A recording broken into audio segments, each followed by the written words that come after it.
Good evening everyone sa mga tigpaminaw sa Ayos Radio, Don Carlos 90.1. Salamat kaayo sa inyong kadayon nga pagsubaybay sa ato ang pagtulungan mahitungod sa pulong sa Dios. Kung aduna kamoy mga Biblia din ha, ablihan nato atong Biblia sa Genesis chapter 1. Genesis chapter 1. O basahon nato ang ato ang bersikulo karong gabi una nga ato ang pagatun-an. Genesis chapter 1 verse 1. Genesis chapter 1 verse 1, basahon ako sa English. In the beginning, God created the heaven and the earth. Sa Bisaya pa, sa sinugdanan gimugna sa Dios ang langit ug ang kalibutan. Okay, nga diri unsa gani ang kaning sa verse 1, importante kaayo ni ang verse 1, mao kini ang pundasyon sa ato ang pagtuo diha sa Dios. No, kung magtuo ta sa iyahang pulong. Kung kani nga bersikulo Genesis 1 verse 1, kung dili nato nituuhan, kung dudahan nato ni sa ato ang kasing-kasing maglisod ta og tuo the rest of the Bible. No, kay ingon diri sa sinugdanan gibugna sa Dios ang langit ug ang kalibutan. Kung ang tawo pa mohatag og argumento ani, unsa kaya itubag sa Ginoo sa atoa? No, kung ang tao mo ingon nga yun sa man daw na niya pagmugna ang langit o ang yuta, i-explain daw niya ang science. Unsa i-explain sa science?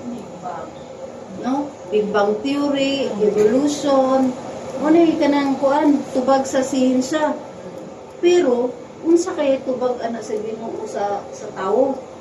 Kung iyahag muhatag sa argumento ana sa Ginoo nga naagid ba daay Ginoo nga nagmugna sa langit ug sa yuta, maski sa makita man gyud nato aning mga butanga kani sa ato ang makita sa ato ang palibot, mga natural nga mga resources, mga elements, makaingon man gyud ka nga naa gyud magmugna.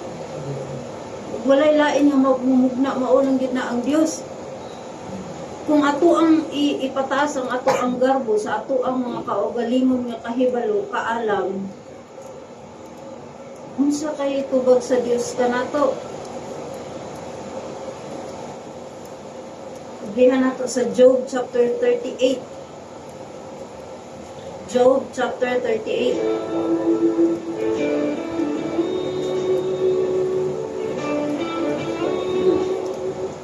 Kung ipadayon na to ang ato ang pagpataas ato ang garbo, ingon bitaw sa kuan sa Romans chapter 1 nga mahimo tang buang-buang, no? Mahimo tang buang-buang tungod kay ipasigarbo nato ang ato ang kaalam, ingon kuno nga kita maalamon, pero gihimo ra nato nga buang-buang ang ato ang kaugalingon. Human nga nahibal-an nato ang kamatuoran, wala nato kana giila. Sa Romans chapter 1 ingon diri sa verse 22, nagpahayag sa ilang kaugalingon nga mga maalamon, sila nangahimong mga uang.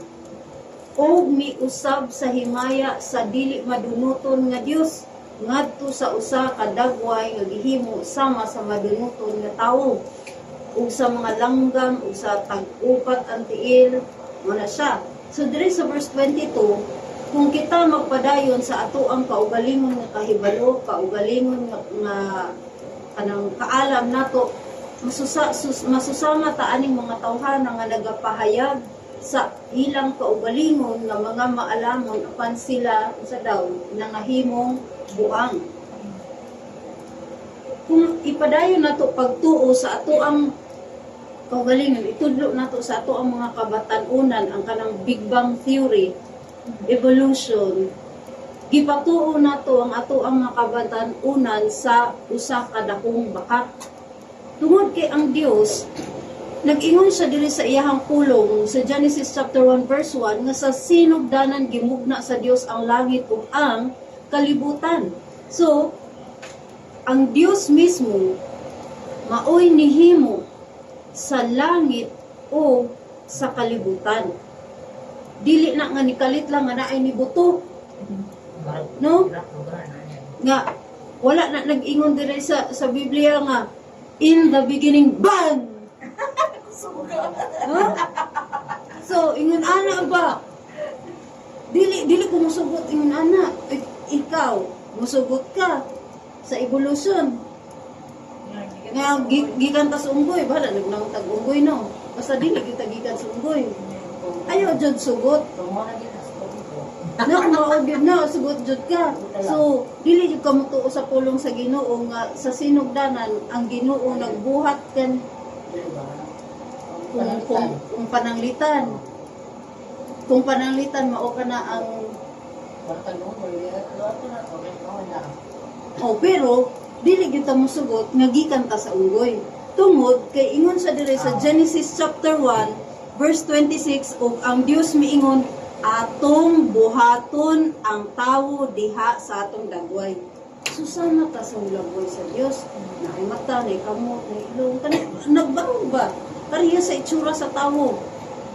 Ingon kung unsa itsura sa tawo, ingon ana ko lang itsura sa Dios ba? Susama ko ta sa iyaha.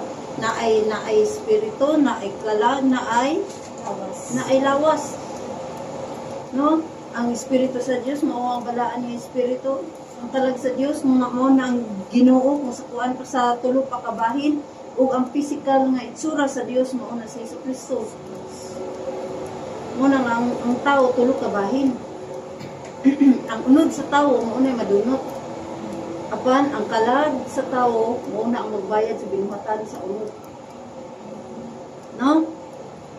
Dito ba sa linaw nga kalayo o dito ba sa langit? Habang buhi pa kita aning kalibutana temporary lang ang kinabuhi ang mahatag aning kalibutana diri kanato sigurado na nato nga karon palandaan ug asa ta banuhan sa ato ang pamatayon. Ang Dios nagbilin sa iyang pulong ingon siya diri sa Proverbs chapter wala pa nato gibasa ang Job 38 ha. Ingon pa diri sa pulong sa Ginoo sa Proverbs chapter 30 verse 5. Every word of God is pure. No? So every word of God is pure. He is shield unto them that put their trust in Him. Ang matagpulong sa Dios maputli siya usa kataming ngadto kanila nga nagutang sa ilang pagsalig diha kaniya. Saligan nato ang pulong sa Dios. Tungod kay kini matuod. Kinsa man ang matuod? Kinsa ang tinuod? Si Jesucristo. Ingon siya, di ba, nga siya ang dalan, siya ang kamatuoran, ug siya ang kinabuhing walay katapusan. Tungod kay si Jesucristo, siya Dios. Suma sa John chapter 1 verse 1 to 3, nagmanifest siya verse 14. Okay. Ingon siya dinhi nga ang pulong sa Dios unsa man matuod, tinuod. Isa dire na okay, basahon na to sa Job chapter 38. Kung ang usa ka tawo man gud nga magpadayon sa iyahang gapataas sa iyang kahibalo ba nga murag tan-aw niya mas taas pa siya og kahibalo diha sa Dios. Diri sa Job 38 mao ni tubag sa Ginoo sa atoa. Kung kita magpadayon sa atoang pagpasigarbo diha sa atoang kaugalingon nga kaalam. Tubagon ta sa Ginoo. Diin ba ikaw, Dudong? Kung ikaw, Dong, mayroon ka nga, di ko mutuo sa pulong sa Dios, di ko mutuo sa imuha. Mas mutuo pa ko sa explanation sa science. Na nagsugod ta sa kanang amoeba niya, nag-evolve, no? Naunggoy hantod nga natawo, ano na pa may unggoy nga nagbabilin, kung ga-evolve ang tanan. No? Kung ipadayon nimo ang imong argumento diha sa Ginoo, muingon ang Ginoo kanato. Diin ba ikaw, verse 4, Job 38 verse 4, diin ba ikaw sa diha nga akong gipahiluna ang mga patukuranan sa yuta?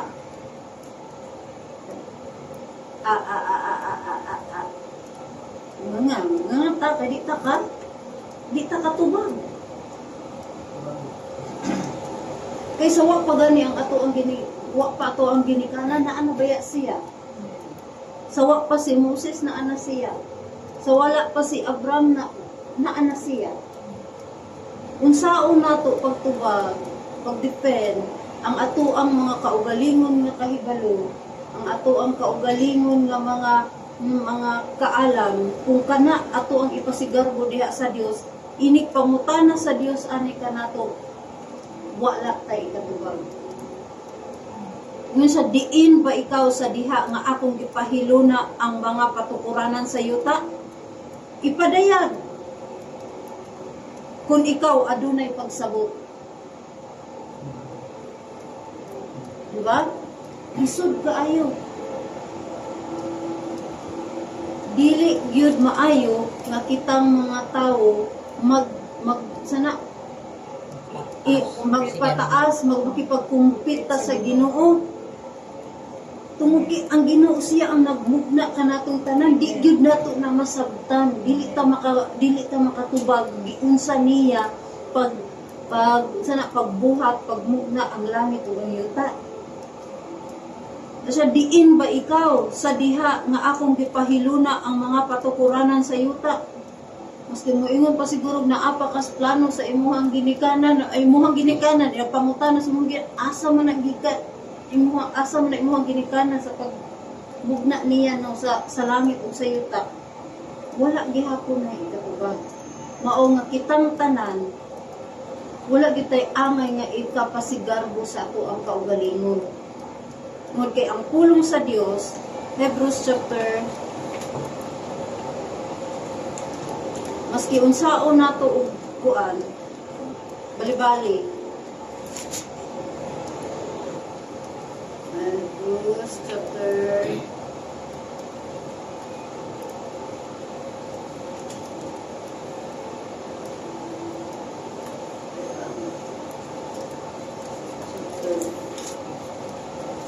'Yung pilit ang kuan. Pilito rin siya ng tela. Ay, tela nga. Anong papel? Okay. Hebrews chapter 4 verse 12. Ingon sa diri, kay ang pulong sa Dios buhi. Amen. Ang buhi ang pulong sa Dios. Ug gamhanan. Ug mahait pa kaysa bisan unsa nga espada nga duha ang sulab nga nagadulot bisan pa ngadto sa pagkabahin sa kalag ug espiritu ug sa mga lutahan ug dugukan sa bukog ug unsa daw ang pulong sa Ginoo ug usa ka tigtugkad sa mga panghuna-huna ug mga katuyuan sa kasing-kasing. Ingon ana ka tinuod ka pure ang pulong sa Ginoo. Maski unsaon nato og kanang sagang, maski unsaon nato og dipinsa sa ato ang mga gipangtuohan nga let's say tama o kaning sa evolution or sa Big Bang theory. Unsa daw ang pulong sa Ginoo? Mahait pa. Mahait nga kanang mahait pa kaysa bisan unsa nga espada nga duha ang sulab. Pag duha ang sulab, kung inag si tawag na tigbas diri pikas mo dipinsa ka inagtigbas na po diri pikas wa gyapon tay kuan, wa gyapon tay baw. Double-edged sword ang pulong sa Dios. Unya mauni ang tigtugkad sa mga panghuna-huna ug mga katuyuan sa kasing-kasing. Agbuhat man kita og maayo maski kita karon nga nagministry. Tugkaron sa Ginoo ang ato ang huna-huna ug katuyuan sa ato ang kasing-kasing. Unsay katuyuan sa ato ang kasing-kasing nganong gibuhat nato kini? Para ba ni sa ato ang kahimayaan o para sa iyahang kahimayaan? Ang Dios mususi sa kanya-kanya natong kasing-kasing. Ang pulong sa Dios tinuod, matuod, righteous, sa mauna nga sa diri sa Job 38, huwag yun tayo amay ikapanghambog yun diha sa Ginoo. Ang tao dili amayan makapanghambog diha sa atubangan sa Dios. Kung sumama pa nga ikaw ang for example, ikaw dudong, imuhang gipa-eskwela, imuhang igsuon, ikaw na ning kamot, ikaw ang nagbayad sa tanan niya nga kanya tungod kay bright ang imuhang manghud, makapanghambog na lang ba siya sa imuha? Daog-daogon ka na lang bagid niya? Dili, tungod kay ang kaalam nga iyahang nakuha dito sa eskwelahan, wala to kung wala ka nag-support nag-eskwela ka niya. Ang kaalam nga anaa ka nato, wala ni sa ato kung wala ang Dios. No? Una nga dili wala gitay angay nga ikapanghambog diha sa Dios kay inagpangutana sa Dios kanato, diin ba ikaw sa diha nga akong gipahaluna ang mga patukuranan sa yuta, ipadayag kung ikaw adunay pagsabot, gi-challenge ta sa Ginoo. Kinsa ang mipahiluna sa mga sukod niini? Grabe kung ikaw magtukod og kanang building. Grabe ang computation ana sa mga engineers, di ba? Sa mga architect. Unya kaniyo gipangayuan ka sa Ginoo, kinsa ang mipahiluna sa mga sukod niini? Ang sukod sa kalibutan, ang distansya sa kalibutan gikan sa sun. Kung mulampas lang kagamay ana, sunod ang mga tao. Kung mulampas mo kagamay ni ani, perti pong tugnawa. Grabe ka perpekto, gibutang sa Ginoo, gipahaluna sa Ginoo ang kalibutan. Ingon ana sa kaperpekto. No, perpekto ang matagsukod sa Dios sa tuyok sa kalibutan, sa tuyok sa mga planeta, sa tuyok sa mga galaxies, maski sa amount sa oxygen nga ato ang gikinahanglan. I-compute na sa Ginoo. Ang ato ang Ginoo, number 1 siya nga architect, number 1 siya nga engineer, number 1 siya nga kung sa kuan pa scientist. Nasayod siya og unsay gikinahanglan, nasayod siya og unsa ang tama. Ingon siya diri sa Proverbs chapter 3 verse 19. Proverbs chapter 3, balikan na ito itong 38 niya. Proverbs chapter 3 verse 19. Proverbs chapter 3 verse 19, ingon siya dinhi ang pulong sa Ginoo.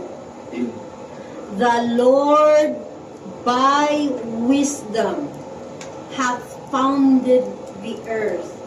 By understanding hath He established the heavens. 19, ang Ginoo pinaagi sa kaalam, nakatukod sa yuta.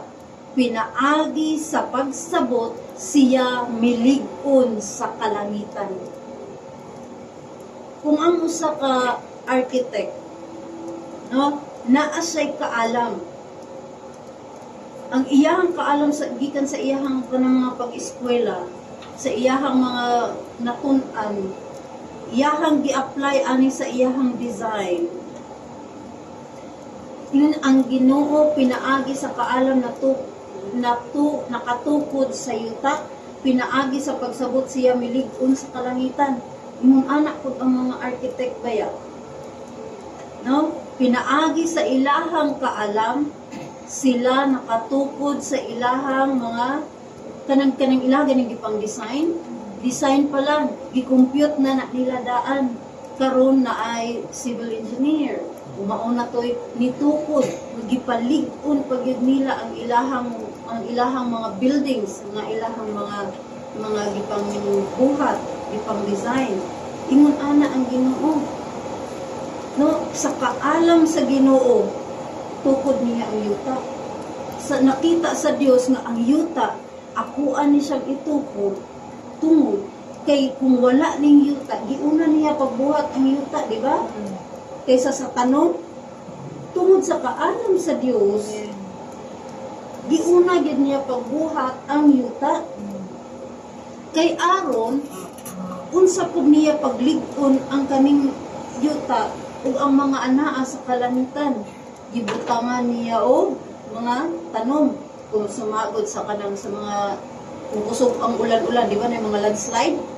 So, si Sis Anita, masayo dyan, ani no? Kaya kuan man siya, environmentalist man siya, no? Forestry ba? Di ba? Pag ang kaning sa mga kahoy, kung wala kaayo yung mga ugat-ugat, wala kahoy ang bundok, kung siya mahitabo? Landslide. Maayo gid atong Ginoo. Nasayo gid siya nga ang paglig-on sa yuta nagkinahanglan gyud og kuan, nagkinahanglan gyud og mga punuan. Unya iyahang gitapok ang mga katubigan. O pagtapok niya sa mga katubigan, iya hatong gitawag nga mga kadagatan. Ug kana sa mga kadagatan, si Sis Anita dito na siya gikan. No? Mga isa kasi manag yun. Nindot kayo. Nakuhaan yun niya na feel the nature yun niya ang kuan ba ang gibuhat sa Ginoo, na enjoy yun niya.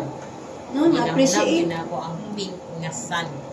Ginamnam yun niya ang pink na sun, ang dagat na color blue. Na-appreciate yun niya taman ang Ginoo. Labaw na nga nagtrabaho siya sa kuan, sa about sa nature. No? Na-appreciate niya ang Ginoo maski sa mga punuan, sa mga hayop, sa mga tanom. Tungod kay ang Dios iyahang gitukod ang yuta pinaagi sa iyang kaalam. Unya sa iyahang pagsabot siya milig-on sa kalangitan. Gilig-on niya ang kalangitan. Nangahulog ba ang kanang mga stars? Di ba ang mga stars nga nagipundo din ha? Nangahulog ba ang mga asteroids? So iyang gipalig-on. Kana everything, aning universe. Amen. Si Jesus Christ ang nag-consist. Kung wala si Jesu Kristo, ang tanan mga bungkag. No? Wala, dili na siya magdikit-dikit. Even sa ato ang lawas, Amen. every single cell, no? Naikantaan na sa mga kuan, sa mga bata ba? Every single cell, and my body is happy, no? Tungod kay ang Dios, iyahang gimugna ang tanan pinaagi sa iyahang kaalam. The Lord by wisdom hath founded the earth. By understanding hath He established the heavens. Kung wala pa'y kaalam ang Dios, kung wala pa'y kahibalo ang Dios, ug giuna-una niya pagbuhat ang kuan, ang sun, or gibuhat niya pagbuhat ang tao. Asa man mukaon ang tao? No? Lutaw-lutaw siya dito sa kuan. Kung wala pa gibuhat sa Ginoo ang ingat dito, ang Ginoo nagbuhat sa kawanangan. Human sa kawanangan. Kung una niya buhat ang tao, ngit-ngit kaayo, walay kahayag, di ba? Kaya ang first niya gibuhat, unsa man, di ba? Kahayag. Sunod kawanangan, sunod yuta. Unya, iya dayong gigather ang mga tubig nga ilalom sa kawanangan, mauto ang mga kadagatan. No? So, ang Ginoo, ang iyahad yung gi-order ang tungod kay naasay kaalam, tungod kay naasay panabot. The Lord by wisdom hath founded the earth. Susama ra na kanato. Kung kita magtukod para sa libro sa Luke nga ang sa katawo nagtukod sa iya foolish man, nagtukod sa iyang balay dito sa balas. Ang isa nagtukod sa iyang balay dito sa bato. Unya karon pag abot sa bagyo, sa storm, di ba kita nang dito maski sa video man lang no sa mga news. Maski dinhi makabati ang putag kusog kayong hangin nga nay ulan-ulan. Kaya itong niagi na nangabalik nga sanga-sanga. Una-unao lang nimo ang storm or ang hurricane, ang mga naa sa news. Dili lang baya gyud na siya kay bagyo nga hangin lang, na ay ulan, na ay pagbaha. Maguba gyud ang asa may maguba ato nga balay. Ang katong nakatukod sa rock o nakatukod sa balas? Sa balas. Ha? Ang naa sa balas? Maguba gito siya, maanod to siya og dali tungod kadtong tawhana is a foolish man. Nganuman nga buang-buang to siya nga tawo. Nganuman nga mutukod ka og balay sa huyang kaayo nga pundasyon. Kung ang tawo na ay kahibalo, na ay kaalam, gitukod niya ang iyang balay dito sa rock nga maski unsa pa nag-abot ang storm, wala siya matandog. Wala siya maanod.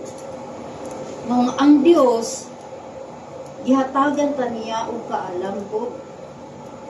Ang Dios diri, the Lord by wisdom hath founded the earth. By understanding hath He established the heavens. Dili ka na buhaton sa Dios, dili ka niya gibugna ang tanan ning mga butang sa kalibutan, sa kawanangan, sa universe kung dili pinaagi sa iyahang kaalam o kahibalo o sa iyahang pagsabot. Mga kitang tanan, tingnan ta sa Proverbs chapter 1 or Proverbs chapter 2. Ito sa Proverbs chapter basahon natin sa Proverbs chapter 1. Ano siya? Verse 2. To know wisdom. Okay, Bisaya. Aron mahibalo sa kaalam. Importante ang kaalam. Okay, English na ako para mas madali ko kuan. Kuan ako ang upat ba? Ang wisdom, instruction, knowledge, o understanding. Kanang upat. Wisdom, instruction, knowledge, and understanding. Importante kaayo na siya. Ug diri sa Proverbs chapter 1 verse 2 ingon siya diri, aron mahibalo sa kaalam ug pahimangno. Ang kaning mga panultihon ni Solomon ba? Ang lalaking anak ni David, hari sa Israel. Aron kita, aron mahibalo sa kaalam o pahimangno, aron pag-ila sa mga pulong sa pagsabot, aron makadawat sa pahimangno sa kaalam, hustisya o paghukom o kaangayan, aron makahatag og kaigmat ngadto sa yano, ngadto sa batan ang lalaki kahibalo og maayong paghukom. Ang pulong sa Dios makahatag kanato kini og kaalam, panabot, kahibalo, makahibalo ta kung saon nato paghukom ang mga butang-butang. Ug kani makahatag kini og kahibalo maski sa mga batan-on. Ang atong mga batan-on karon naabay ka ng tarong pa ba nga judgment ang ato ang mga batan-on karon? No? Lisod na, napuros na ka ng salida sa TV, unsa pa na, no? Kung naa may mga batan-on nga makita nimo karon nga nangalagad sa Dios, nga mas gipili ang kaalam sa Dios, mas gipili ang pulong sa Dios sa ilahang kinabuhi, bihira na lang yun. No? Nasa bukid daghan. Siguro daghan kaayo nato tan-awon ang mga naa dito sa bukid tungod kay gamay ra ang tao sa bukid. Kung diri sa syudad makaingon po ta diri nga gamay lang tungod kay daghang kay tao diri sa syudad, no? Pero kung sa mathematics pa 10 is to 10, no? Or 2 is to 10, 2 is to 10, ano pa? No? Kuan na siya ba kanang ratio ra ta, no? So same ra. Ang pulong sa Dios makahatag kini kanato og kaalam, pahimangno, panabot o pagsabot, unsa ning knowledge kahibalo. Kahibalo. Pagsabot na yun. So, importante gid kaayo nga ang pulong sa Dios atuan ni siyang higugmaon, atuan ni siyang tun-an tungod kini ang maggiya kanato sa tuang kinabuhi. Ingon diri sa Proverbs chapter 2 nga kini makahatag kanato og dugang pa sa tuang kinabuhi. No, Proverbs chapter 2 ingon siya nga, my son, verse 1, if thou wilt receive my words, okay, Bisaya, anak ko, kung ikaw mudawat sa akong mga pulong, ug mutipig sa akong kasuguan uban kanimo, mao nga ikaw mukiling sa imong dalunggan ngadto sa kaalam, ug mubansay sa imong kasing-kasing ngadto sa pagsabot. Oo, kung ikaw nagasinggit sunod sa kahibalo ug nagapatugbaw sa imong tingog alang sa pagsabot, kung ikaw nagapangita kaniya, ang pulong sa Dios ha, pangitaon na to ang pulong sa Dios. Kung i-search gud nimo ang pulong sa Ginoo, unsa iyang giingon diri, kung ikaw nagapangita kaniya, ang pulong sa Dios, kung ikaw nagapangita kaniya, ang kaalam, kung ikaw nagapangita kaniya ingon sa plata, ug nagasusi, nagatuon ka sa iyang pulong, nagasusi, alang kaniya, ingon nga alang sa gitaguan nga mga bahandi. No? I-search gud nato ang scripture. I-search gud nato ang pulong sa Ginoo, susama nga kita nagapangita og bahandi. Mangita tao ka ng gold, di ba? Mag-mining tao gold. Unsa na ang gigasto nato anak? Ang kanang mga minahan sa diamonds. Alam mo, gasto gud sila, kapital gud sila dagko kayo, bilyon-bilyon nga kwarta, mga gamit, mga equipments, ang manpower pa, ang laboratory pa ana. Grabe kaayo ang ilahang mga preparasyon, ilahang trabaho, aron lang nga makakuha og maski gamay lang nga diamond. Ingon anak ko punta akong tinguha sa itong kasing-kasing. Nga ang Biblia in town, giabog-abogan na dito sa altar. Huwag abri-abri.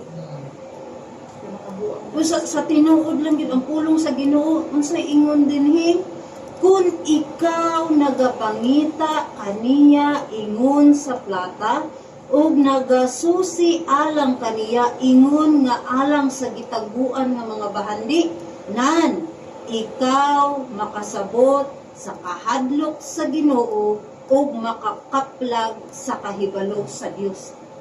Kanami ni ana nga ikaw ug ako makakaplag sa kahibalo sa Dios, kay ang Ginoo nagahatag og kaalam, gikan sa iyang baba nagaabot ang kahibalo ug pagsabot. Susama sa iyang sa giingon nga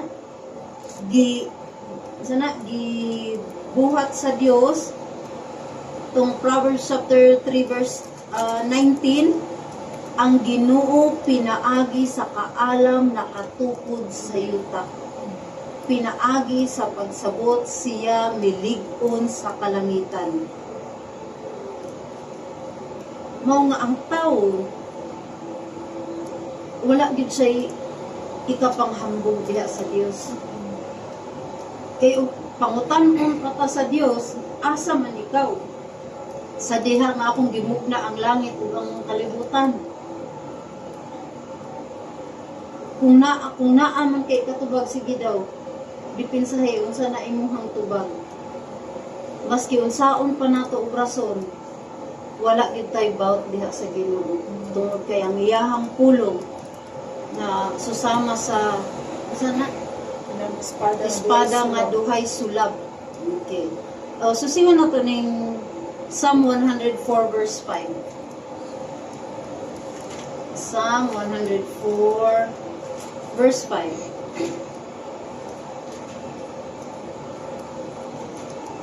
Psalm 104 verse 5. Ingon dinhi,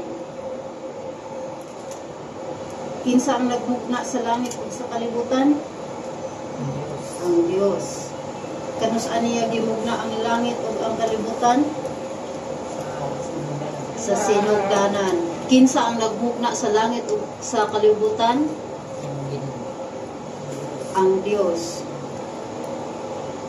Sa John chapter 1, ang pulong Dios. Amen. O kana nga pulong na unsa man siya nagmanifest. Okay, basahon nato na sa John chapter 1 bago ta mo anhi diri. John chapter 1. Ingon siya dinhi nga sa sinugdanan diha ang pulong ug ang pulong uban sa Dios ug ang pulong Dios kini siya diha sa sinugdanan uban sa Dios ang tanang butang nagahimo pinaagi kaniya ug kun wala siya walay bisan unsang butang nga nahimo ni atong nahimo na. Ingon diri nga ang pulong sa verse 14 ug ang pulong nahimong unod ug mipuyo uban kanamo ug ang mga nakita sa iyang himaya ug among nakita ang iyang himaya ingon nga iya sa bugtong gipakatawo sa amahan puno sa grasya ug kamatuoran. Kinsa ang bugtong gipakatawo sa amahan? Si Jesus Christ. Sa diha nga siya gibautismohan ni John the Baptist dito sa Jordan River, nadungog dito ni Juan na this is my beloved son in whom I am well pleased. No? Gingon sa John chapter 3, John chapter 3 nga ingon siya dito nga for God so loved the world that He gave His only begotten Son. So, si Jesucristo. Ug kinsa ang kamatuoran? Si Jesucristo. Ingon sa John chapter 14, siya ang kamatuoran, siya ang dalan. Kamatuoran o ang kinabuhi. Okay, very good. Verse 6, ingon siya dira, si Jesus nagaingon ngadto kaniya, ako mao ang dalan, ang kamatuoran ug ang kinabuhi. Walay tawo nga makaadto sa amahan apan pinaagi kanako. So kaning sa Genesis chapter 1, sa sinugdanan or in the beginning God, kanang Dios diha mao na si Jesucristo. Tungod kay ang pulong Dios, no? Si Jesus mao mismo ang Dios. Ingon siya sa adto ta sa Psalm 104 verse 5. Kinsa mipahimutang tungod kay siya ang nagmugna sa langit ug sa kalibutan, pinaagi sa iyahang kaalam sa iyahang kahibalo. Ingon sa kinsa mipahimutang sa mga patukuranan sa yuta aron kini dili matarog sa kahangturan. No?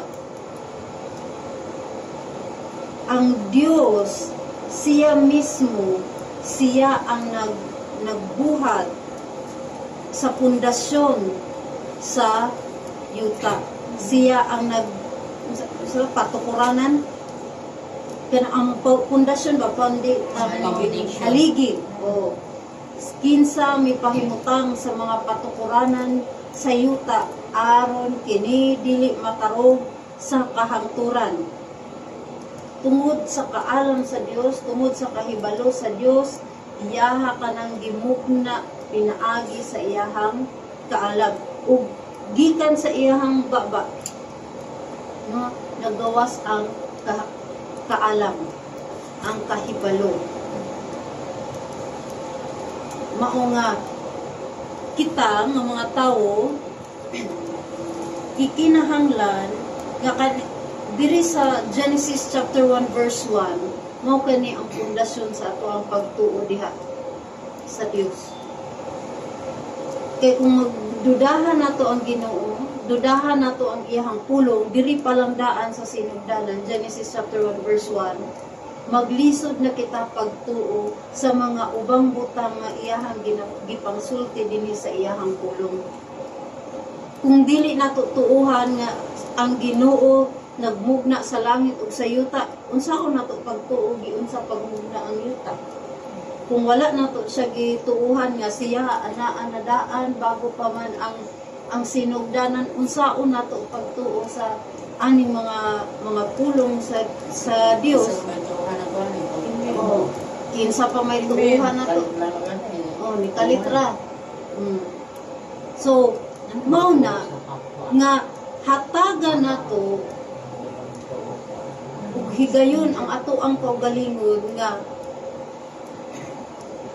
unsa pa man ang rason aning kalibutan na kami mga tao, kung unsa man ang imuhang giingon diri sa imuhang pulong, Lord, nga niingon ka, in the beginning God created the heaven and the earth, tuuhan ko ni.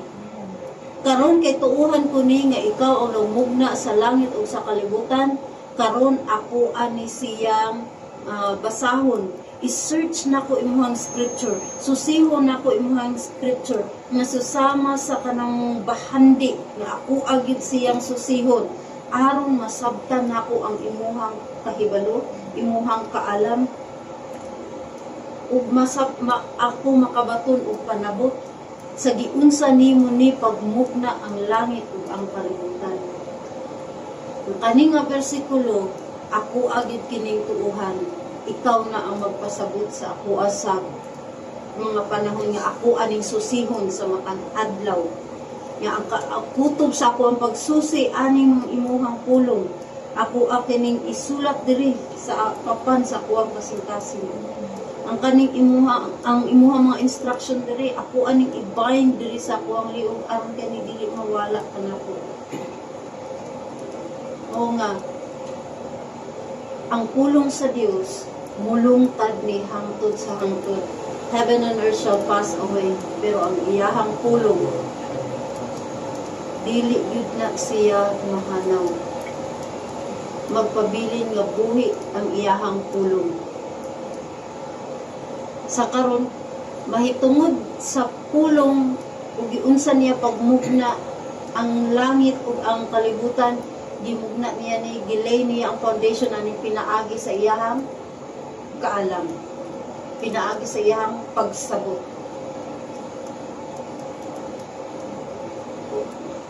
Kung wala na tay igo nga time, karong gabi una, tiwason nato niya nga to ang pagtulunan ugma sa gabi 7 to 8 gihapon ta.